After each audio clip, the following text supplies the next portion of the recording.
నా వైశ్యుకు అలా జరిగిందంటే నేను నమ్మను. ఎందుకు నమ్మవు? నేను చూపిస్తాను, పద.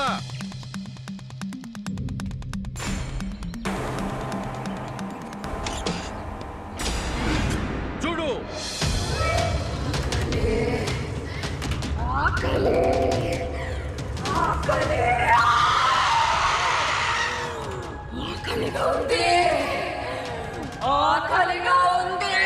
పచ్చి మాంసం పీక్కు తింటుందో.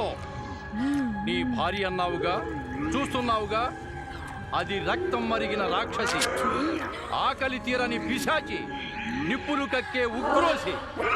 చూడు నీ వైశాలి విచిత్ర రూపం, చూడు.